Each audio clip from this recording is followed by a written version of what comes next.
3 की 2 घात की 3 घात और 3 की 2 घात की 3 घात में कौन बड़ा है? कौन बड़ा है?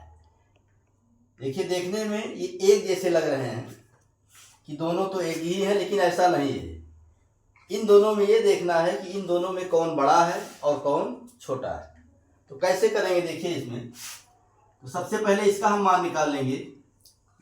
3 की 2 घात की 3 घात, ये इसका मतलब क्या हुआ? इसका मतलब ये हुआ, ये 3 की इसका 2 और 3, 2 की 3 घात का मतलब हुआ 2 को गुणा के रूप में 3 बार लिखेंगे। 2 की पावर 3 का मतलब हुआ कि 2 को गुणा के रूप में 3 बार लिखेंगे। तो इसको हम 2 को 3 बार लिख लेंगे, तो ये आ गया 2 गुणे 2 गुणे 2, ये इस तरह आ गया। अब इसको आगे लिखेंगे, फिर आगे ये 3 की 2 दूना 4 दूना 8, यानी इन तीनों का आपस में क्या कर लेंगे? गुणा कर लेंगे। तो कैसे करेंगे? 2 दूना 4 दूना 8, यानी आ गया 3 की 8 घात, यानी 3 की पावर 8, 3 की पावर 8।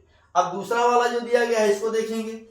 इसमें दिया गया है 3 की पावर 2, फिर ब्रैकेट लगा हुआ है, उसके बाहर है पावर 3, पावर 3।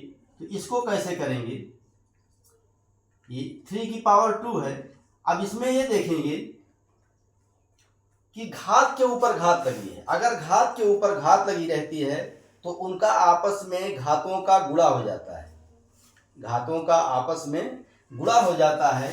तो ये ब्रैकेट हटेगा, तो यहाँ पर आ जाएगा ये 3 की 2 गुणे 3 घात, ये 3 की 2 गुणे 3 घात, या इसमें आ जाएगा 3 की 2 तिहाई 6 घात, यानी 3 की पावर 6 आ गया।